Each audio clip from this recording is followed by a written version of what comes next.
I'm Kaylee, and today I'm reviewing Agatha Christie's The Pale Horse. I've been reading a lot of Agatha Christie lately because I'm participating in the 30 Books in 30 Days readathon in September. And Agatha Christie books are short, so you can read an Agatha Christie book in just one day. This one was part of my Wrapped Books challenge. So I chose a random number out of a teacup, and up came Agatha Christie. Before we dive into The Pale Horse, I'm going to reach back here to our Booktuber Shoutout book, and we're going to shout out somebody randomly. Today's shout out goes to Roving Reader. I will leave a link to their channel in the description. Be sure to go over and subscribe to them. And if you haven't already, please do subscribe to this channel and give this video a thumbs up if you love Agatha Christie.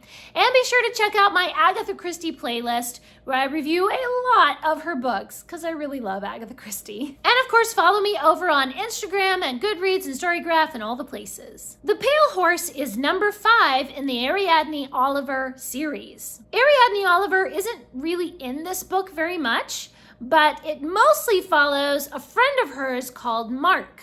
So Mark hears about the murder of a priest who had a list of names tucked in his shoe when he was killed. He had written down the list after hearing a deathbed confession, and he was promptly murdered in the street just moments later. Mark goes to Ariadne for some advice as he becomes more and more deeply involved in this mystery. He hears rumors about a place called the Pale Horse, where witches and mediums call on dark forces. But surely that is all nonsense, and no one would believe that witchcraft could murder a person with only a thought. This mystery has a very creepy atmosphere. This would be perfect for reading for Halloween.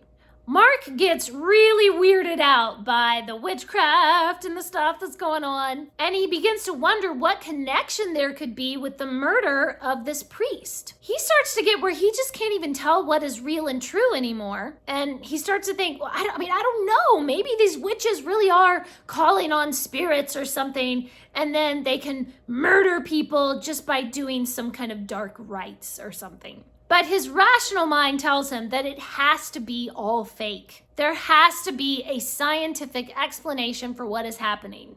Agatha Christie's writing in this book really emphasizes the creepiness of the Pale Horse and the people involved there. There's an eerie mood that pervades every aspect of the story, and that eeriness gradually infects every character as they get more and more involved. At the start, they all scoff at the idea of witchcraft, but then they sort of start to wonder and they get confused. But it's all an illusion and suggestion and ambiance. I just love how chaotic Ariadne Oliver is. She is so scatterbrained in the way that she talks because her mind is just running a million miles a minute. But if you can follow her train of thought, it makes perfect sense. Ariadne Oliver is the one who has the sudden flash of brilliance to give Mark the final clue that he needs to solve the mystery. As Mark is investigating this mystery, he meets a young lady, Ginger,